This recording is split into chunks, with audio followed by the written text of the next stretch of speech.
Look at surface level, and Norwich City have taken 8 points from a possible 12 and remain unbeaten on their travels after a 1-1 draw against Stoke on Saturday. But dig deeper, and I think there are a few more causes for concerns and question marks about where they currently find themselves under Liam Manning. Welcome to this week's edition of the PinkUn.com Norwich City podcast. I'm your host, Connor Southwell, joined by Paddy, Davitt to reflect on a pretty painful, hard watch in Staffordshire, but one nonetheless that Norwich City walked away with a point. Pad, let's start there. Let's start at surface level, because I think often in football, so much of the analysis and conversation, rightly, because ultimately it's the only thing that matters, is dictated to by what the outcome is, what the result is. And if we start there, and if we purely analyze it in a macro level on that basis, going away from Stoke, walking away with a point, it's hard to argue with anybody that that's a positive outcome for Norwich City where they currently find themselves, considering Stoke's start to the season. No, and as you're speaking there, Connor, that in answer to my opening question to Liam Manning, give us your assessment, Liam. What you've just talked about is how the head coach of Norwich City viewed that game. As he said, here, I've got them in front of me. I'm just going to read them, actually. So, this is verbatim. Two aspects to it, to the performance for me. I think you get the result, which, let's be clear, is a good point, a really difficult place to come. Wouldn't dispute that. Stoke was second at kickoff. Under Mark Robins, they've clearly took a leap forward. I think that's obvious.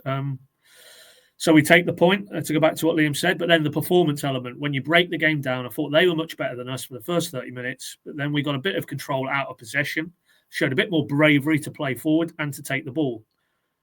We produced a moment of really high quality for the goal. I wouldn't dispute that. That was, sadly, a very rare example of what can happen when Norwich get the ball down, get some players moving into space and connect the dots, as it were. But then second half, to go back to what Liam said, we conceded too early, and they did. It was within almost to the second example of what had happened the previous weekend against Wrexham. Go in at the break 1-0, by no manner of means perfect, but still in the lead, got that bridgehead. Give it away within 2 or 3 minutes. When he sat them down for 15 minutes, 10, 15 minutes, I'm sure he's messaged out what needs to happen, what they need to be aware of, what they need to do better, what they need to be mindful of, that the home team are going to respond, or the away team, as it was with Wrexham. And then within 2 or 3 minutes, back on level terms, and then it's an Alamo job again yesterday. Naturally, as to go back to Liam's quote here, naturally that lifts the place, lifts their team, and we end up having to dig in, defend, and be hard to beat. So that, in essence, was how Liam Manning packaged that, and it's how you sort of set that up. There's the addition to the points column, and then there's how they've achieved it, and a sense which Mark Robins tapped into, that Norwich were very fortunate and got out of dodge with a point they didn't deserve, and quoted all the metrics. And I know we're probably going to take a bit of a dive into those metrics, both in terms of the Potteries game, 90 minutes, but also more broadly, to try and plot a route through why it is that Norwich are so unable to get any control of the ball, firstly, and dictate where the game is happening in terms of territory, but equally why they end up having to cling on and defend their box for dear life. What we saw in the second half at Stoke, we saw for the majority against Coventry. Let's be honest, we saw it second half against Blackburn when they were down to 10 players. We saw it the second part of the game at Portsmouth. This is very, very worrying, because it isn't changing. He changed 5 players yesterday. One of those enforced with Papagiallo, obviously, in his injury, and got a very similar type of performance. Yes, to take his point, what didn't happen in terms of parallels with Wrexham is they turned it in and the heads went, and 1-1 became 1-2, 1-3. Give them some credit for that. But equally, if Stoke, and this was the point Mark Robins, I think, was driving at, if they had added a bit more clinical edge to their overwhelming territorial dominance and entries into Norwich's box, it would have gone 1-2. It would have gone 1-3. They hit the post through Manhoff. Kenny McLean's cleared one off the line in that second half spell. Kovacevic has make a few good saves, and centre backs have had to, last ditch. So let's not kid ourselves. That could easily have unfolded the manner it did against Wrexham at Carrow Road, and we saw how that reaction was from the fan base. And my concern is that this isn't changing, and they now go into a very, very big week for a lot of reasons. Home game against West Brom, who are upwardly mobile.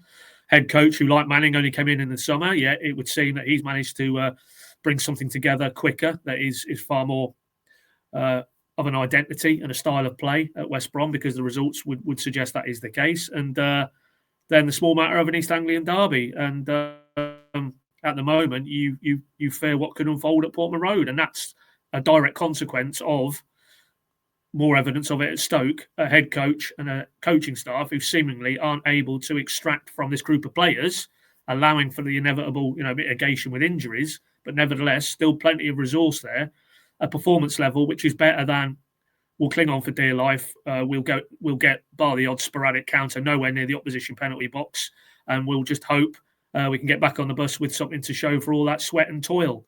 I think we would expect more from a Norwich squad which had, I don't know if it was you or Sam who worked it out, 24-25 million pounds worth of talent started on the bench in the Championship. Something's gone wrong there.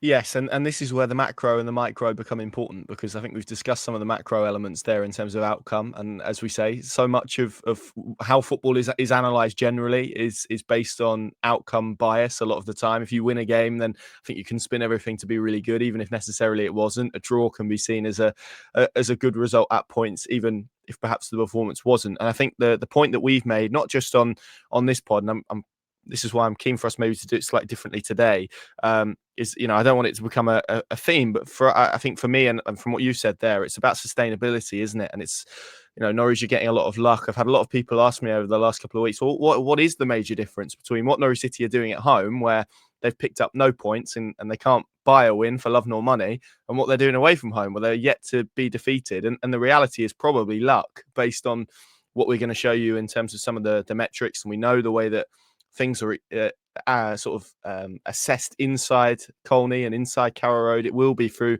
a lot of the numbers that we're going to flash up and talk about. But for me, Paddy, it comes down to probably the biggest point. Pelle Matson referenced it. I know Liam Manning referenced it as well in some of his post-match interviews. Is that lack of control, but also connection with the ball, that inability to, I guess, work out a way to progress up the pitch, and the two things feed then into each other. It is that inability to keep the ball and progress the ball and have really clear patterns of play to work yourself out of trouble. But then also it is probably the fact that they're unable to do that is leading them to being stuck in really low blocks, having to defend so deep and having to, as you say, take punches on the ropes and really try and defend competently. And I guess the fact is, and it's always hypothetical when you make these arguments, but at some point Kenny McLean won't make that block on the line. There won't be that key defensive intervention. That shot that Milliam Manhurth had won't hit the post. It'll go a yard or so inside if you have enough of them. And this is where some of the data points that we'll flash up in a moment show. But so that's one issue. And then also it's the rate of shots that they are conceding. And again, I think this all comes down to your definition of defending. I said this last week, I was quite surprised that coming out of the Coventry game, there was a lot of discourse about how well Norwich City had defended. And I think you can break the definition of defending however you like. There are lots of different ways of it. So in terms of last-ditch defending, I would absolutely agree Norwich City have improved on that this season. You look at the volume they're having to do it. Harry Darling, Vladan Kovacevic, Jakov Medic in particular, those three are having to get through so much work. But then if you concede, again, the number of shots that Norwich are conceding, 17 on average at the moment per game, an XG rate of nearly 2 a game, which is just not good numbers, however you cut them.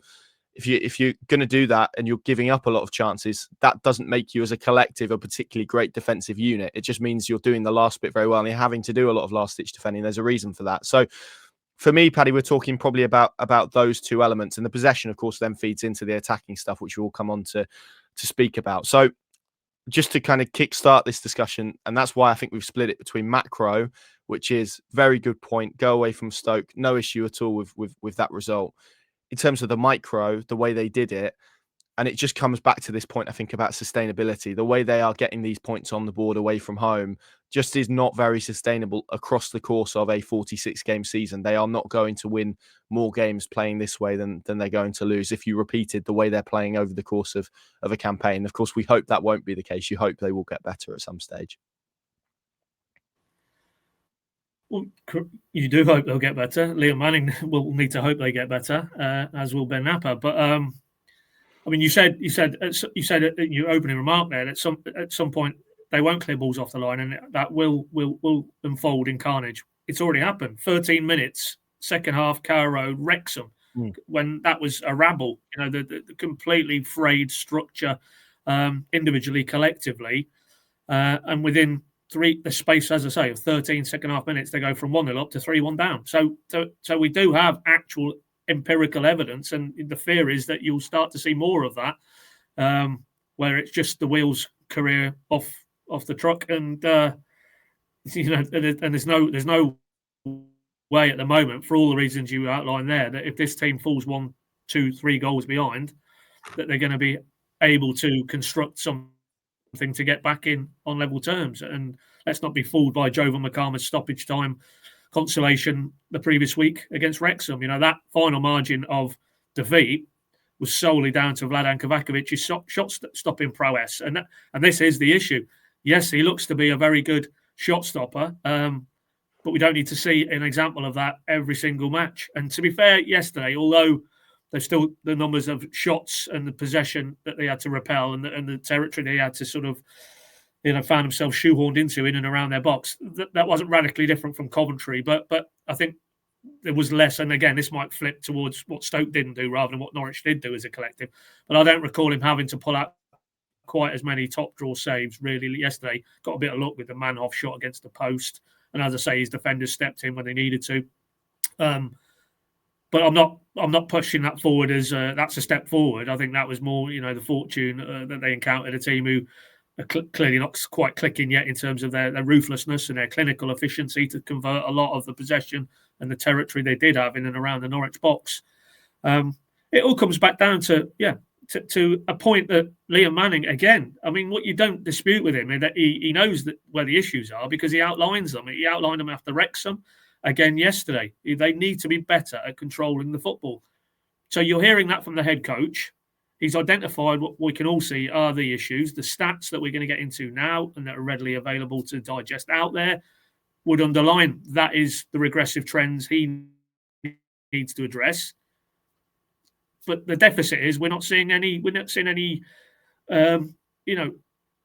antidote or remedy to these issues. It's game after game now, the same pattern of let the opposition have the ball. We won't be able to control it enough. We won't then be able to get anywhere near sustaining a possession in and around the opposition box, the touches in the opposition box, the isolation of Josh Sargent, the best number 9 in the league, and they're not able to service him with the type of chances that he would take and has taken at this level in the last 2 or 3 years. That's criminal. That you've got an asset as good as him in this league, and at the moment, Liam Manning and his coaching staff aren't able to wrap around the best finisher, best striker for me in the division, something that isn't him having to, and we probably will flash up the stat where he's had half as many touches in his own defensive box yesterday than he did in the attacking box. How can that be the case? The balance should be skewered far more in terms of his work in the opposition penalty box, because that's where you want him. That's where he's going to inflict maximum damage on these teams. So straight away, if Josh Sargent is having to spend not as much, but nearly as much time in his own box and in around his own defensive third, something structurally is wrong with this setup. And we know that's the case. And Liam Manning knows that's the case. But I think where the growing frustration is with an ever-increasing number of Norwich fans, visibly evident there at Carrow Road after the Wrexham game. You know, Sam's spoken to some of the ones coming out of the away end yesterday, and they were echoing the same sentiments, is that there's no discernible change. I mean, the only changes that I could see yesterday were in personnel, where he's, Jallow aside, he's made 5 changes, but did that radically change what they were trying to do, what they were striving to do in terms of control the ball, in terms of playing the game in areas that isn't in and around their own penalty area? That disconnect between, as you rightly say at the start, Connor, how you progress the ball to go from a position where you may be defending to And we saw, and there was maybe 3 or 4 examples, notably the goal, where they did counter-attack with purpose, with pace. They got numbers in dangerous positions. So that almost is more frustrating, that you see glimpses or shafts of light of, now that's something I can get behind. That looks like a strategy. That looks like a cohesive pattern where the players understand their roles. That also looks residually effective, because yesterday it led to that goal. Why are we only seeing such a small sample of it? It cannot be that they're coming up against just teams who are able to nullify them week in, week out. It has to be, as Liam Manning always says, we look at ourselves first and what we're doing or not doing. And for me, that is evident. That again, underlined graphically against a Stoke team who started well, but let's not get carried away. I don't think you necessarily expect them to be in and around the top 6 and one of the front-ranked teams. It wasn't for me a Coventry level opponent who were just markedly better, but better maybe individually as players, but also in terms of the strategy, the time they've had to build something. That was more worrying, that it was a team who have only really come together in the last few months under Mark Robins, and who struggled. They only stayed up by 2 points last season. Mark Robins hasn't inherited a really good base on which to build. He almost had to do a salvage job in the first few months, but you can see that is a team who know and understand what they're trying to do. They've got pace and thrust in wide areas, in contrast to Norwich. That's a huge concern for me. That what have Norwich got in wide areas? With the greatest respect to him, Oscar Schwartau isn't an option that I think you should be having to use in wide left areas. We know the struggles with Cernak. Jurasek as well is still to convince. It's really worrying. It's really worrying, because part of the solution for me in terms of getting Norwich up the pitch would be to have those potent attacking weapons, which they had last season with Borja Sainz primarily. So there's 2 parts to this for me. It's maybe lends into the recruitment, and have they got the recruitment right, and do they have what they need, as well as Liam Manning now and his coaching staff have to come up with an approach which is radically different to where we are now, which is, let's be honest, it leads nowhere but the poorhouse. There's no way this head coach playing that style of football with this group of players is getting this team anywhere near the top 6. End of. Yeah, and look, the reality is we're going to flash up some numbers and some graphs at you in a moment, and hope we'll dissect them a little bit and try and put them into context. The reality is we're not short of ones that we could flash up here that are gravely concerning. And I'm not talking about Norwich City being in, the bottom half of some of these stats. We're talking about them being in the bottom 2 or 3 or 4 or 5 or 6 pretty consistently across the board. And that matches up. Sometimes I know people can feel a little bit disconnected from data and what it means and what it shows.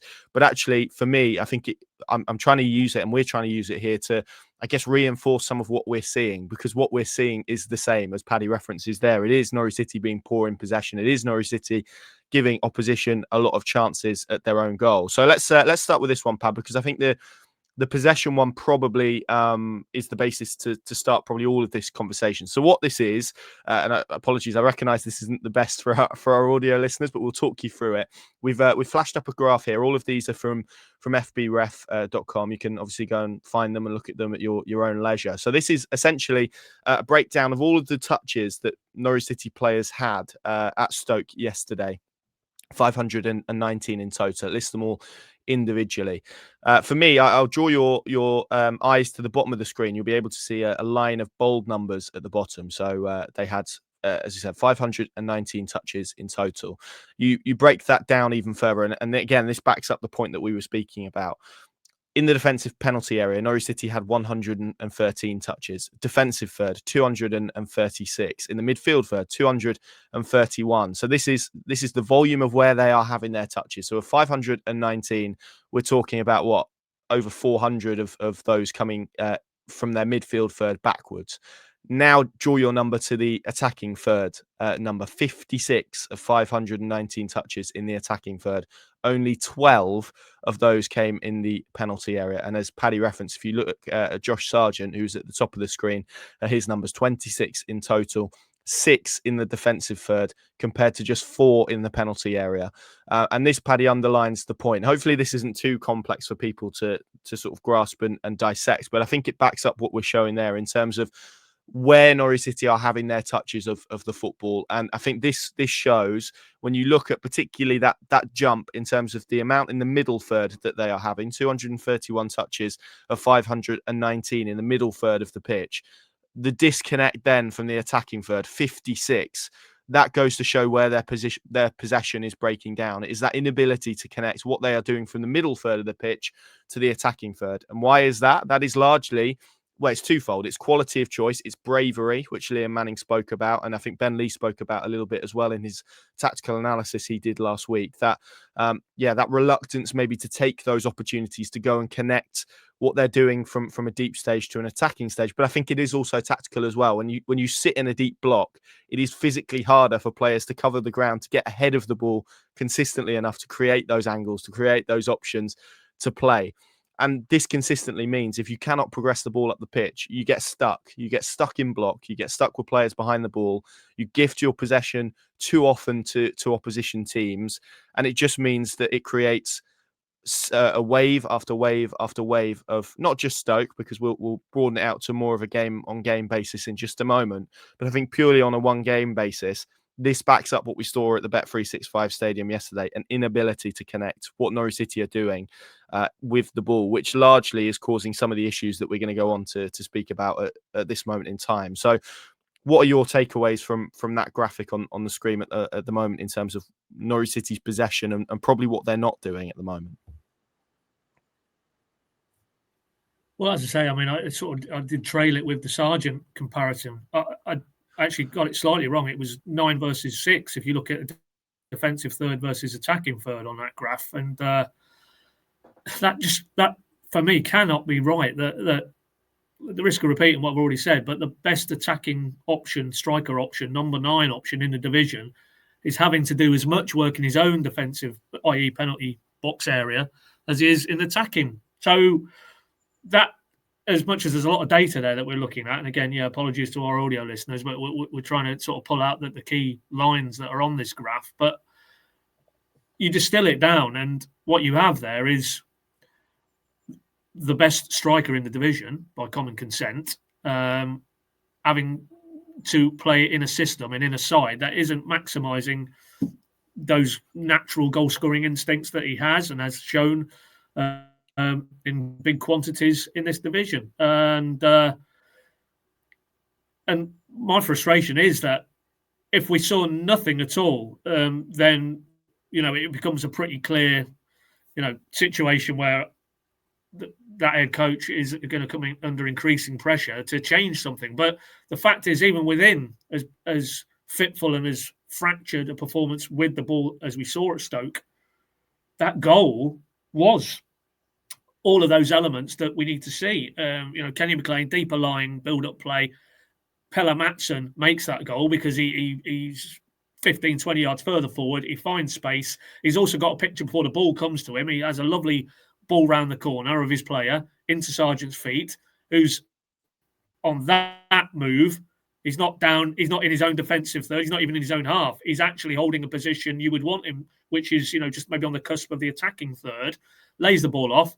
By that stage, Jack Stacey can see the potential. He's on the move. He's got the other side of his marker. Mattsson then has a simple option, slips the ball inside the fullback.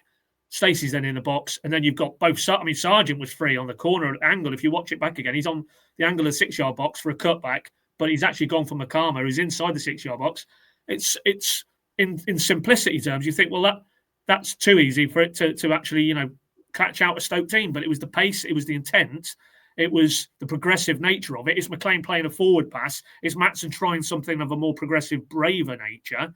And then you've got players reacting around that and playing what they see. Going back to what we've heard from Liam Manning a few times, empowering players. He said it on one or two occasions. If we just wanted to paint by numbers and you go there and you do this when the ball's here and you do that and almost dictate to the players, he says you get progress a lot sooner. What they want to do, because they want to build something sustainable, is to empower players to see the game developing like Stacey did and get on the move. And that will probably take a little bit longer time, but I still think it's reasonable to expect more than us dissecting and hailing what was a move that ended with a goal. What if they could do it? Well, Paddy, sorry to sorry to jump across, but I mean, Yeah, look at Jack Stacey there. One touch in the attacking penalty area, which was the touch for the goal. which was the goal. So Yeah. that illustrates the So point of how few and far again, between those moments have been.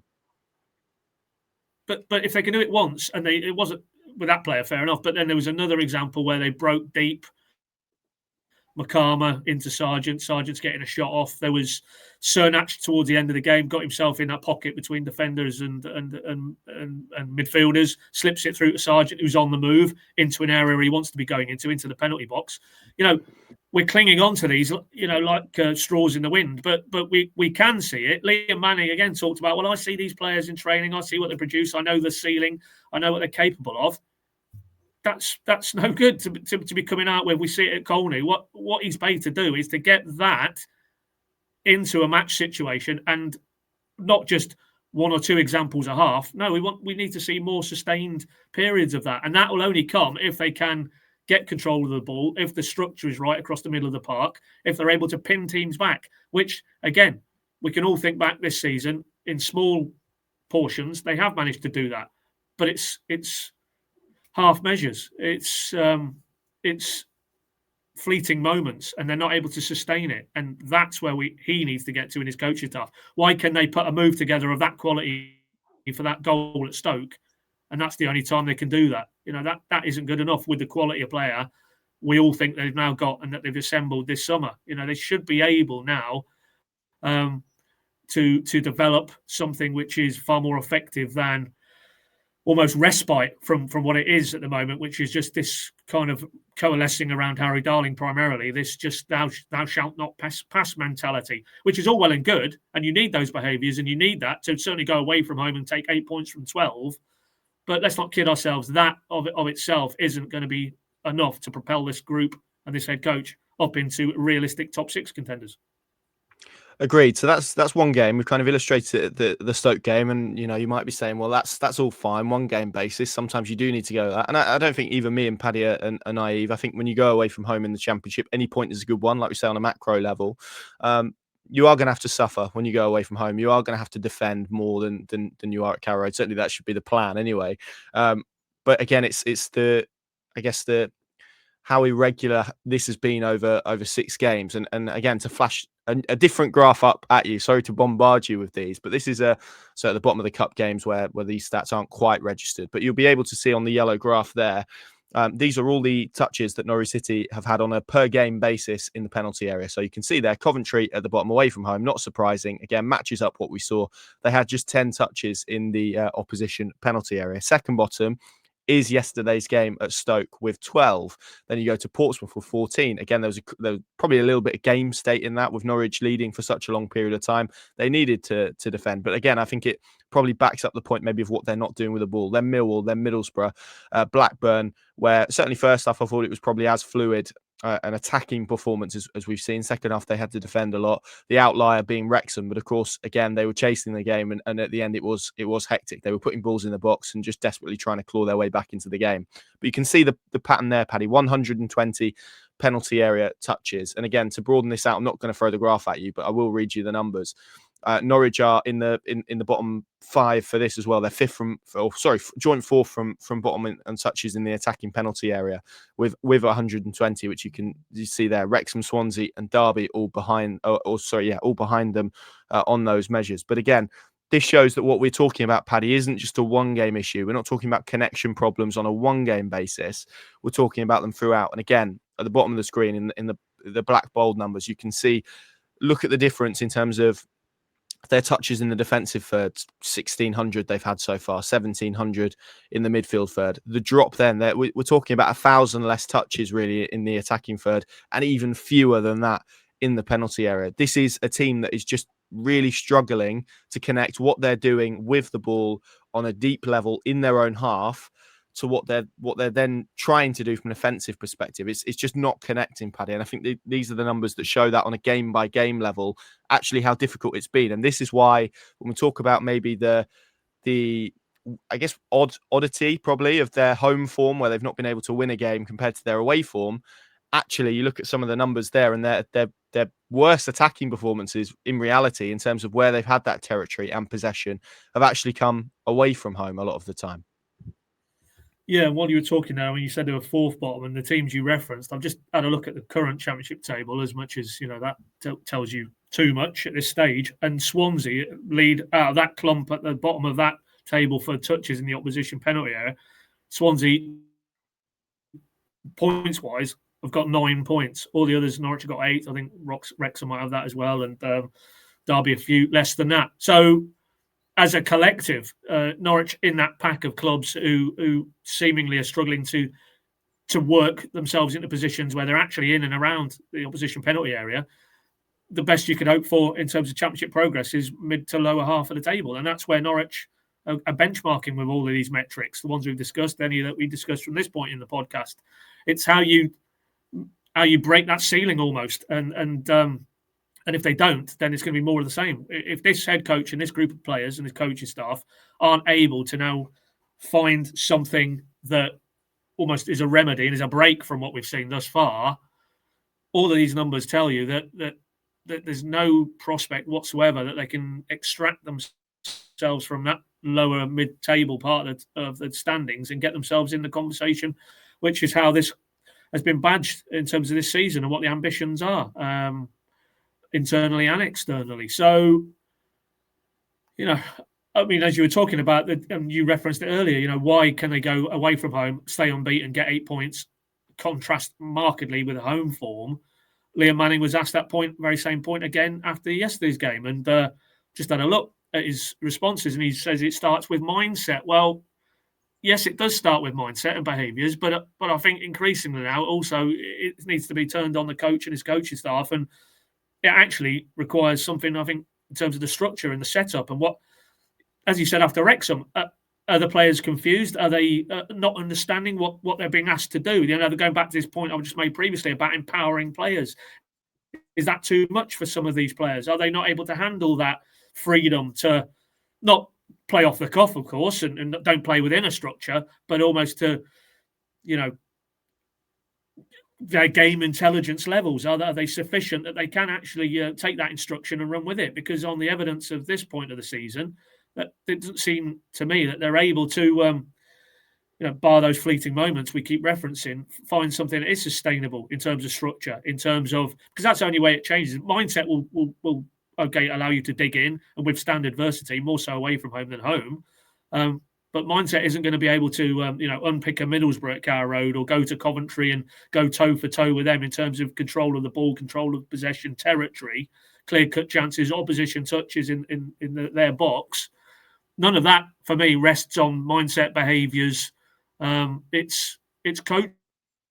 It's good coaching, and if it is, that they need to strip it back and that these players maybe can't, at this stage of what Liam Manning wants from them, take that empowerment challenge and pick it up and run with it, then he's going to have to try something different. And it isn't just about, we'll change out 4 players, 5 players, we'll put another 4 or 5 in, if around that the instructions, the structure remains the same. So really, I think it's becoming pretty clear now. This is on Liam Manning and his coaching staff to change something around the structure and the approach beyond the behaviours and the mindset. That should be a given. And to be fair, away from home, I don't think anybody would question that.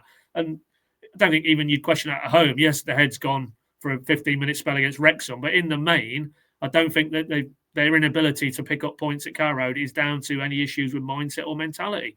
I think it is all now increasingly down to this head coach and his coaching staff finding a connection with these group of players and playing something that allows them to, within the environment of what they've created, to step forward and be markedly better in possession, be markedly better in terms of the areas of the pitch that they can play the game.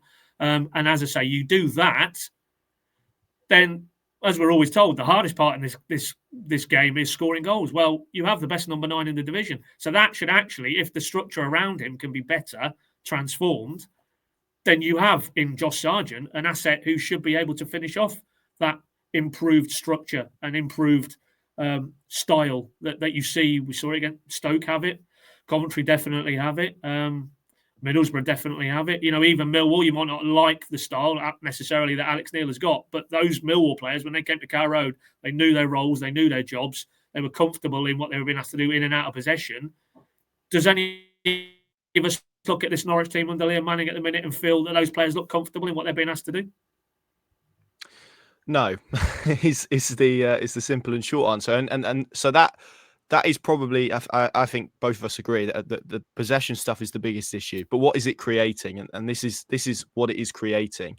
So these are the numbers of shots that each individual team is conceding in the Championship. Again, I'll draw your eyes to the yellow column, so to speak. So this is shots on goal in the entire Championship. These are what each team is conceding. So Wrexham, for example, have conceded 120 shots on their own goal, which is the highest in the Championship. Second is Norwich with 118. So again, we're talking about a Norwich team not in the bottom 6 of the stats, not in the bottom half of the stats, but actually in the bottom 2 of stats, and only by 2 as well.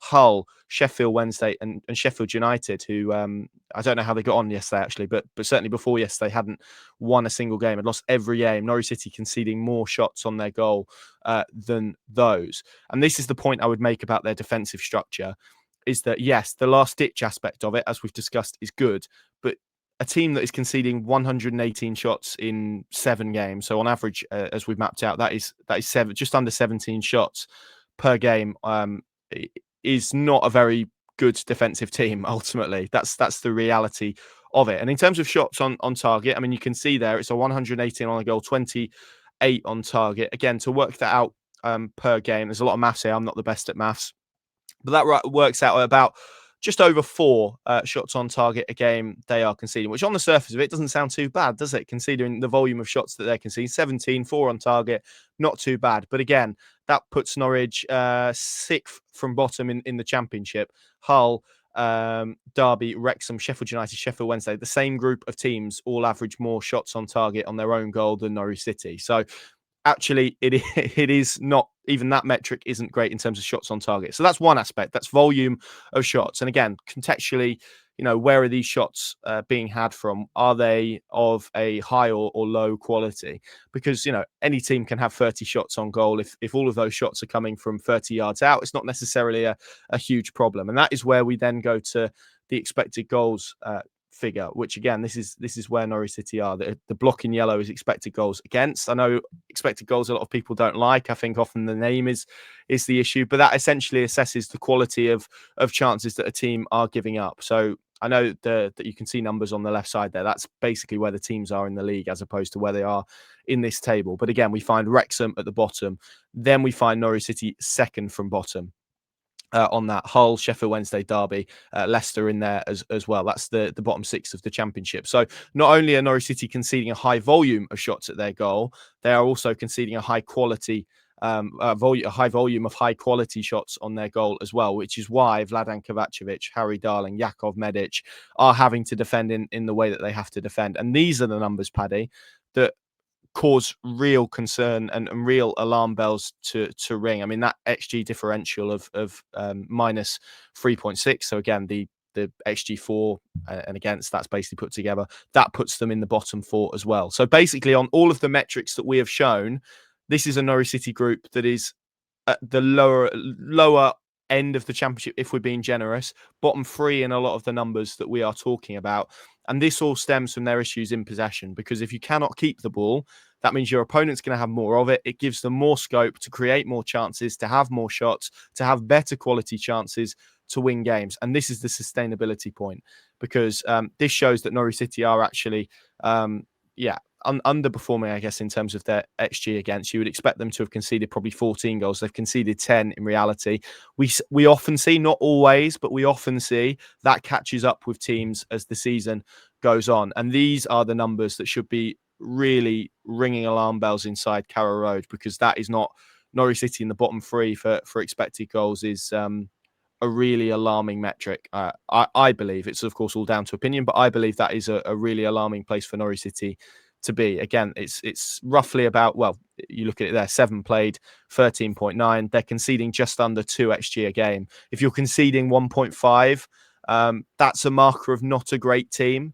So the fact they are above even that is, it makes for poor reading.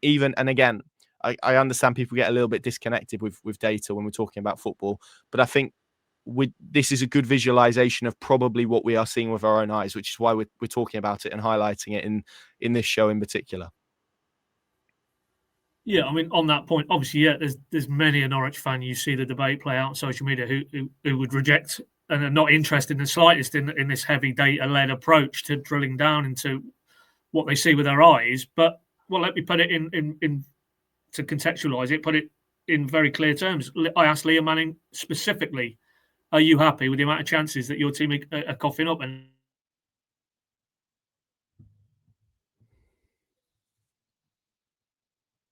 Oh no, I think we've lost Paddy there at a key juncture of that. We got you back. There we go. Sorry, you were just saying you asked Liam Manning about the chances conceded, Liam Manning, and then you paused. he's pulling the plug out. He's pulling the plug out. He's not happy with us over the last 40 minutes. But I asked him directly, yeah, on Wednesday, and there was no attempt to sort of deflect or take the conversation down a different route. In answer to, "Are you happy with the amount of chances your team are giving up?" He said, "No, they're giving up far too many clear-cut opportunities." So again, that bleeds into what I said earlier. You know, if I was listening to Liam Manning as we do in a lot of these settings, and his vision or his breakdown of games, issues within games, was so far removed from what you thought you were seeing, you would question yourself. But he's basically saying what we're all saying, what we've said in this podcast, what a lot of the fan base are saying now, in many facets of this debate about what is wrong, what needs to change. So in that regard, there's no disconnect. We're all on the same page. It's just, and he primarily, because he's the one who can change it, along with his coaching staff, is how you get from this point in this segment of the debate. How do you get from giving that amount of clear-cut chances every game to a point where your defending is not quite as frenetic, not quite as, in terms of volume, needing to be where it is at the moment, not quite as last ditch. So that, for me, comes down to structure. You know, as you said rightly, Connor, you know, they're having to do those levels of defending because they're not retaining possession. So do you have to look at the structure as well as the personnel? I mean, Topic comes out the side yesterday. That was a big call, but I didn't disagree with it because his levels have dropped within the context of a team whose levels have dropped. There's no doubt about it. Cut him some slack primarily because he got pitched in the deep end, having just literally arrived, and then he was starting, I think, against Millwall on the opening day. So if he has a dip, I think that's inevitable. But so there was, and you know, Gibbs came in, Schwartau came in. So in terms of that midfield mix, McLean came back in after his back issue. He did look to address it in terms of personnel. There was no status quo approach from Wrexham to Stoke, but there was in terms of, you know, it was still the two in there, Matson and McLean. With Schwartau out of possession, trying to drop in and make it a 3. But what about in possession now? Does it need to be a 3 in there? Does it need to be Jacob Wright, who of the midfield profile would give you that control because that's his game, to get on the ball, to knit things together? We've even got to throw in Slimani now, who's clearly, you know, the forgotten man, clearly has no part to play, it seems, because they were willing to allow him to go out the door along with Duffy. But he remained. He's in the building. As far as we're aware, there's no fitness-related issues as there is with Duffy. Does Anis Ben Slimani give you that control of midfield areas? You have to start countenancing all of these because what we've got so far isn't working. So change it. Change it in terms of structure. Change it in terms of personnel, as he started to do yesterday. And because something has to change fundamentally, because if it doesn't, then it'll be more of the same. It'll be more of these metrics we've discussed in the last 40 minutes, and it'll be more results mined in spite of rather than because of the strategy and this playing style that Liam Manning is trying to bring to this team. And you know, maybe there'll be people who have consumed this content and more broadly people who are on this sort of path and feel it's very alarmist and you know, how can you get into these levels 6 or 7 games in? But it's more those trends, if they continue for the next 15, 20 games, 25 games, it's not going to improve. Norwich aren't going to get any better if you continue to do what we're doing at this moment in time, the collective we. So that's why I think this debate, you know, isn't out of sync with the where we are in the season, albeit it's early. But if something doesn't change in terms of the style of what he is demanding from these players, then they will continue to, those trends will continue to remain regressive, and they will continue to struggle to control games of football. And if you can't control a championship game, then your keeper is going to have to be extended. Your centre backs are going to have to go to the well time after time after time.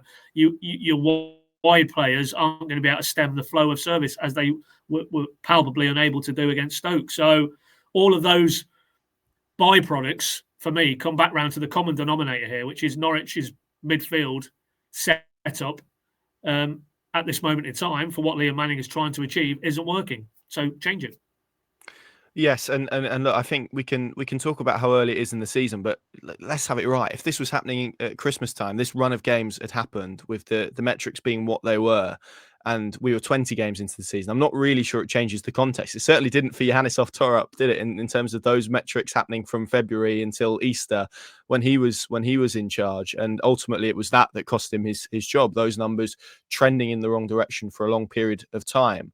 And look, I like Liam Manning. I think he's a capable coach. He's shown throughout his career that he is one that progresses teams continuously. That's part of the reason he's been able to jump up the ladder and get different jobs, and the reason why ultimately he's at Carrow Road. And you look at what he's done in terms of the first 6 games of his career at clubs compared to the second 6. The second 6 have been a lot better. So there is evidence of him actually working his way through some of these problems that we're talking about. So I don't want this to mistake of, oh, well, we're just saying this is all terrible, they need to get rid of Liam Manning. That's not what we're saying. We're just saying these are the issues they need to find solutions to. And look, hopefully Liam Manning is the person that can find it, because I think we, as much as supporters, as much as anybody, want this to really work for him, given his local roots, his pedigree in the game, and he is a coach that should be able to sort this out. The reality is, if we are 6 games time still talking about these numbers being as bad as they are at the moment, and they're like, we're not talking, again, as I said, about mid-table numbers. We're talking about bottom end of the championship numbers. These need to turn quickly, because if not, then suddenly you get 12 games in and the conversation isn't about, oh well, can we get out, can we get to the top 6? It's suddenly you're looking at mid-table and trying to get there as your first port of call. And this then probably, Paddy, comes on to the final point in the conversation, which again I've begun to see emerge, which is this kind of, well, is it a coaching point? Is it about recruitment? I think we've delved into some of the numbers there, but there is obviously now got to be a spotlight in terms of some of the players that have been brought in, and for the scale and numbers that they've been brought in for. You listed it earlier, but you look at the players that were on their bench yesterday. £24.1 million were spent on those guys.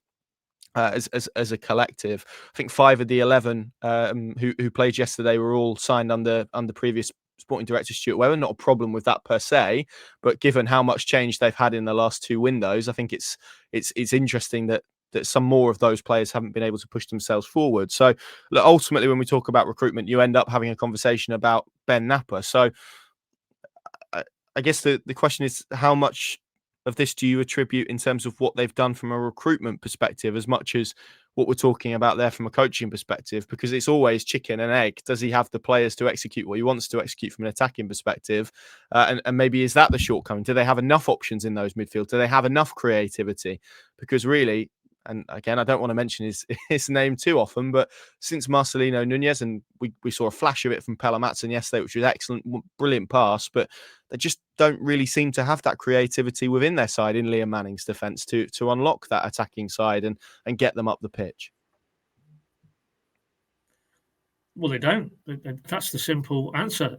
Unless Jacob Wright isn't a Nunez type, I would suggest. I wouldn't say he's probably as dynamic, wouldn't cover as much ground, but he's the only one that I see McLean can do it. But I think in terms of that rounded possession game, it's Jacob Wright, and he at the moment isn't in the equation. So, does he now become part of this solution? You can't just focus solely on Liam Manning and the coaching staff and all the football side of it. Yeah, of course, part of the equation has to be the recruitment. How can that be right that you've got Cernac and Jurasek and Topic on the bench? And let's be honest, we also have to broaden it out to the fitness issues as well. Quistgarden, okay, impact injury, but there's been some muscular injuries again to add to the ones last season. They're justifiable questions that remain unanswered for me. Why Norwich's players seem to be, in terms of scale, unavailable for longer periods than maybe some other championship clubs. So there's a lot of areas here that you need to pull together to reach a position. Why is it so far removed from what it feels like it could be if it was to come together, and some of those structural issues in terms of the coaching side were resolved, and some of the recruitment really started to pay off. And I guess you have to cut certainly the summer signings plenty of slack, as we've discussed with Topic. It's very early. You would be very foolish, I think, to make any hard or fast judgments. But Cernach, without wanting to turn this to let's pile in on anti-Cernach podcast, but he's had more than enough time for me. Let's put them together. Cordoba. Yeah, exactly. Yeah, both signed in the same window. So maybe look at last summer's window recruitment before we focus primarily on this window, and look at the ones who were signed last summer and who stepped forward out of that pack. But the reality is you can't undo the recruitment even if you wished that was the case. These are the players that are now in the building, so the focus has to then rest beyond rehashing what they did or didn't do right in terms of recruitment in previous windows. It's now really for Liam Manning and his coaching staff to try and extract, as he has done at all those clubs you referenced, as was mentioned in his go back to the day he was unveiled, the club statement, Ben Napper's quotes. This is a guy who has extracted more from the available resource at all the clubs he's been at. We feel that he could do that here. So if that is the case, then really the focus has to lie on Liam Manning doing what he has successfully achieved at all these other clubs. And that's taking maybe groups of players who, pound for pound, aren't as good as some of the other teams at the top end of this division, but as he did with that Bristol squad, negating that through the coaching, through the style of play, through maximising what he had and playing to their strengths, and then finding a template which was good enough to lift that Bristol team into the playoffs. Which was a fantastic achievement with that group of players. I don't think you could dispute it. Both games Norwich lost. I didn't look at them players pound for pound in both those sides and felt there was too many in the Bristol side you'd swap out. But that came down to a coach and a coaching staff who had time to build something and understood what it took maybe to bridge the deficit in terms of maybe squads that had better players or more expensively purchased players. And we talked about this on the way home, last night, that maybe this is the first time in his coaching career he has had, that level of backing in terms of recruitment. And that puts different onus on him as a coach and trying to manage that you've got, on the face of it, a grade of player that is maybe better than you've had to work with at some of your previous clubs. If you just draw a very simple parallel in terms of the leagues they've come from, the fees that have been paid for these players, that's all part of Liam Manning's journey. That how do you handle these players that maybe slightly a different profile to what you've had before? So, are you asking me should it just be about Liam Manning and what he is or isn't doing as a coach? No, clearly you have to look at recruitment. You have to look at these fitness more broadly issues that continue to endure around this club. But to find a way forward from here, it very much is Liam Manning and his coaching staff, because he is tasked with improving it on the football pitch. And, I'm sure we all hope it goes in a positive direction. If it doesn't, heaven forbid, and that down the track at some point, the hierarchy decide that change has to be made in certain positions of power, that'll probably be the time to then assess, rightly or wrongly, the success of this current sporting director in terms of recruitment. Probably not right now, because it's too early for this current summer intake. But you threw the name out there, Cordoba, Cernach. I think it is justifiable. You look at those players and feel that, have they kicked on since when they walked through the door? The answer has to be, in the here and now, no. And it's even, you look at what they did in January. Jacob Wright, there was a lot of excitement about him at the back end of last season, rightly so. Some of his performances were excellent, a lot of it in a pretty poor team, but it was a team geared to his strengths, right? That's a ball player, midfielder who was able to, in a system, play to his strengths, get on the ball a lot, play the ball a lot. And you look at this year, he struggled a lot more with what's being asked of him. But even Rory McConville as another example, a really highly rated young defender that Norwich City signed in January. just hasn't had a kick. And you know, I spoke to him after the Northampton game, and he kind of said, "Look, I can't have another season where I'm just sat in the background on the bench every week, not playing games." I mean, how is that a player they're supposed to develop if he's not playing games? So that's probably a wider point for another day. But then, you know, Mate Jurasek as well, and we could dedicate a whole podcast to him and what he hasn't done. But again, gets a start last weekend. There were some glimpses there of his quality and his ability, but I think you could also see probably where he's short from a fitness perspective. But again, you know, you go to the bench late on in the game, and Liam Manning opts for Jeffrey Schlupp instead of him. You know, we speak about mindset, and you know, Liam Manning speaks about mindset and trying to improve that aspect to it. Is some of this just being probably a little bit more positive about what they've got in the building at the moment? Because again, you look at some of those changes. It never really felt, from me watching, and obviously only Liam Manning can say this, and again, with the recognition that it's a good point in the Championship, so I get why maybe they wanted to protect it. But for the money that they've spent, for the profile of player they believe they have in the building, and we know how highly they rate some of the new recruits, is it just about being a little bit more positive and showing a bit more intent in terms of in games to try and wrestle back some of this control that we've spoken about? Absolutely, yeah, it has to be, yeah, and goes back to the word that Liam Manning talks about when certainly in the away versus home mindset, mindset and mindset of the coach and the coaching staff. And as I say, before I get onto that point, follow up point though, I mean, you're talking about recruitment, and then we discussed this last night as well, that the recruitment over successive windows has now equipped this squad for two very different head coaches. You know, Liam Manning's style is not Johannes Hoff-Torup's playing style. Absolutely not. No doubt. There can be no dispute about that. So you talked about that January window. Well, that was a player recruitment configured for Johannes Hoff-Torup, as was last summer. This summer, new head coach wants to do it a different way, and the recruitment has reflected that. So what does that leave you? That leaves you, to me, a squad with constituent parts that some were for the Torup era, some are now for the Manning era. That's a very difficult balance. That maybe explains some of the feeling from the outside that there's a lack of options in certain areas, because maybe there's too many of the Torup type players, and Manning wants to incorporate them into a Manning type system. And of course, these players should be adaptable and should be able to take that on board, and it's all part of their journey and their evolution as footballers, Jacob Wright being the prime example. But it doesn't smooth the process when you've almost handbraked from one head coach to another. And that's been reflected in handbraking in recruitment as well. Because, you know, it is a very nuanced process that clubs go through when they're trying to bring in players. And, you know, I'm sure if you got Liam Manning in a candid moment, he would look at it and, you know, we talked about him a little bit earlier, and is it a time to bring him back into the fold? Anis Ben Slimani, Liam Manning has clearly decided, is a player that doesn't fit his eye in terms of what he's asking from his midfield options. Johannes Hoff-Torup, before he was a player you could build a midfield around, him and Nunes and Kenny McLean maybe as well, and one or two others. And if you've got that very different approach from your head coach, your incumbent head coach, is it any wonder we're going through this very turbulent kind of process of growth from But again, one style of play?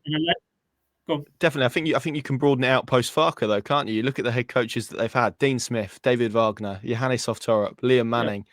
The only similarities between any of those is their points of difference, isn't it? It's that lack of consistency and continuity that they've had. And again, this has been across sporting directors, across ownerships, even now as well. That lack of consistency of idea that feels like it's punishing them, and that's why. You know, and we mentioned it, the amount of change from a playing perspective, from a head coach perspective, is not conducive to win now and instant success. No. And yet the messaging since they've departed with Johannes Hoff-Torup in Easter was about gearing this team up to be ready to do just that. And that contradiction between where they're actually at to maybe where people feel they should be at is creating all of this kind of early pressure that we spoke about. Because last year there wasn't that. You know, they started slowly at Oxford and had a couple of draws, but there was an acceptance that actually they were on a little bit of a journey. Whereas now, and this is where I really feel for Liam Manning, and look, you can kind of flip it and say, well, he knew what he was walking into and he knew the amount of money that had been spent, etc. But he's not set that expectation either. And I mean, I noticed yesterday when he was speaking to Chris Gorham, he used the words journey and we're going to have to go through a bit of pain. Well, that isn't kind of what was sold to this Norwich City fan base from people who spoke about where this group would be. So even within kind of that, there feels like a little bit of contradiction from where this group actually is to maybe where people inside the club sort of said they would be. And all of this just feels very muddled again, which again is kind of the point that we were speaking about at the back end of last season.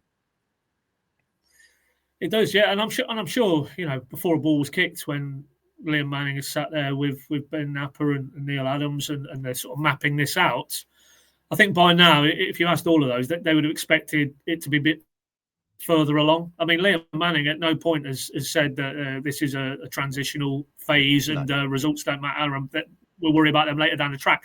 At every touch point when he's been asked about this, he acknowledges it is a process and all those things you've talked about that he has to navigate. But in train with that, they have to pick up results. And you only pick up results consistently if you're performing consistently. And they're not performing consistently. It's so disjointed, game to game, within game, that the prospect of them finding that level of consistency seems quite far away at the present moment. And that's why I think, it feels like the rate of progress isn't maybe where those gentlemen would have badged it before a ball was kicked. But this is the reality now. So now they have to be very deft. They have to be very reactive to these regressive trends, and it needs to be pulled round. And that is the test for head coach, coaching staff, above them, sporting director, technical director, and above them in terms of the hierarchy. It hasn't, by I think common consent, started along the path everybody envisaged it would do, or certainly by this stage of the season, it would be at. Okay, so what are you going to do to change that direction of travel? Because if you don't, it's going to continue down this path. And as you rightly said, 6 games becomes 7 games, becomes 12, becomes 20, becomes Christmas, and you're languishing still. And, it might come together in the second half of the season and we might be able to launch a late push for the top 6. That's not where this season was supposed to be heading in terms of direction of travel. So the messaging, as always with these things, from here on in, has to be very, very clear, very precise. And Liam Manning has been pretty good at that, I think. He did. Yeah, he said the same to us post-match yesterday about journey and pain. He said they're a million miles away from where he wants to get them to. And that is obviously fed through us out to the fan base. And that maybe is where his head is at now. That he'd like to accelerate it forward. That hasn't happened for a variety of reasons. So now it's going to have to be, a dig-in, holding pattern maybe for a period of time. If that is the case, bring those fans with you on that. And then, further down the track, we'll reassess. But the problem is, as you rightly said, Connor, because that wasn't the messaging at the start of the season, they're being held to a different accountability. And because of that, that's why in the here and now, it feels like things do need to shift in terms of what we're seeing with our own eyes on the pitch, or not seeing enough of, to afford him maybe that time to have a little bit more of a, as he said, a bit more of a painful passage through to what they hope eventually will be, a squad and a club who are competitive at the right end of the table. And let's be honest, Pad, to finish this, none of this is helped by the fact that there's an East Anglian derby looming on the horizon now. And in fact, the next podcast we record after this will be post East Anglian derby. There's a 16-year unbeaten record on the line. And I think Sam referenced this a couple of weeks ago, but it does kind of feel at the moment the only thing connecting those Norwich fans with what was a really successful period in terms of title wins and some really good football and promotions. Certainly since falling back into the Championship, it hasn't been that. And I mean, let's have it right. If these are the numbers going into the derby, goodness me, it's going to be difficult for them to get anything. And all that does is adds tension, doesn't it? Because then suddenly, and obviously they've got. It's not to look past what is a very difficult game on Wednesday night against West Brom at Carrow Road. Let's kind of play out the worst case scenario, and then I'll flip that. But let's say they draw against, or worse, against West Brom on Wednesday. They then lose at Ipswich Town. Everyone knows that's just going to amp up all of this pressure and feeling that some in the fan base that have. Of course, the flip side of that is, look, they play really well against West Brom. They get a result at Portman Road next Sunday and continue on. And suddenly you're talking about, well, maybe this is the catalyst and this is the springboard and they're off and running now.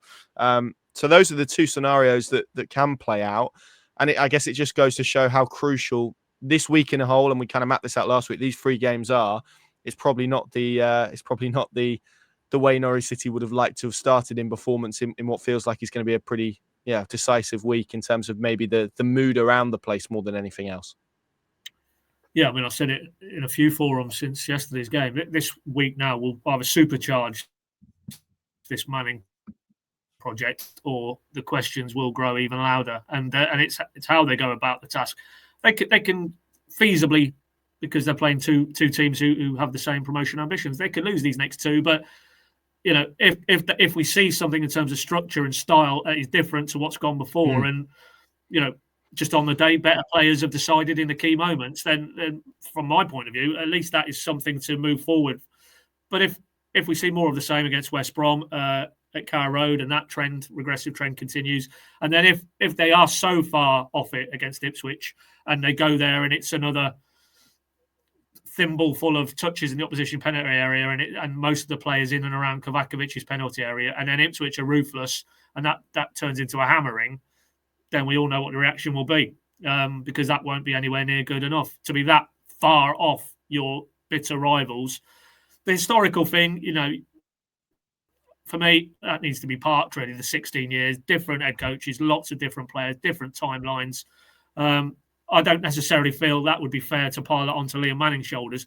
That is the record, and he's the latest incumbent to try and maintain that record. But these things go in cycles. It may be that they have to stomach the other side of that sort of Derby day delight and disaster. So, but for me, it's the manner of it. It's the manner of how far are they off, these two teams now coming up, and if they are way off it, and the results reflect that as well in terms of the margin of result, then we all know how this will work. And the questions that are being asked now will be, and it's off the back of that. I think I'm right in saying off Ipswich, it's a 2-week international period. Can you imagine how long that will feel if we have to sit and stew on two more unconvincing performances and results, if one of those includes the derby? So that is the challenge. I'm sure Liam Manning will be flipping that to the positive, and what could come off the back of two very good performances and results. But again, I think I said it on one of the recent podcasts. You go into these two games, it's more hope. It's not expectation. It's not built on evidence that we're seeing in terms of what they're producing. I mean, we left Stoke yesterday, and although there was a frustration, you sensed it amongst the home fans and the home media, they can actually see Mark Robins is building something, and they're quite optimistic and positive after a very prolonged period of not a lot to get excited about for that club in the Championship, post that sustained period in the Premier League. So they actually feel they're on a journey, to paraphrase Liam Manning, with Mark Robins. Does it feel like that at the moment? Does it feel like you're at the start of an exciting journey with this Norwich collective on the evidence of the first 6 or 7 games? I think you have to be honest and say it doesn't. So that needs to change, and change quickly. And no better opportunity, West Brom at home, Ipswich away, attack those 2 games, see something very different in terms of all the negative stats we've discussed on this podcast, that changes the dial, that moves the dial, and then you can move forward. If we see more of the same, then we all know what the response will be. And it won't be a pleasant experience for Liam Manning, Ben Napper, those Norwich players, anybody connected with Norwich City. Completely agree. It is a big week for Norwich City, and it's going to be fascinating to see how it unfolds from here. But for all of the reasons we've mentioned on this podcast over the last hour and 5 minutes or so, they need to get this going and get it going pretty quickly. And above all else, probably just get some smiles on faces again, because that has felt like it's been too few and far between. Paddy, thank you very much for joining me. Thank you all very much for watching and for listening. I hope from a listening perspective, all of the graphs and numbers that we've kind of put out there has made sense. Of course, if you want more context of those, you can go and view it on YouTube and see all those graphs in their full glory, and hopefully that will add any context that maybe is lacking from an audio perspective. But I think we covered them okay, hopefully. The bottom line is things need to get better pretty quickly.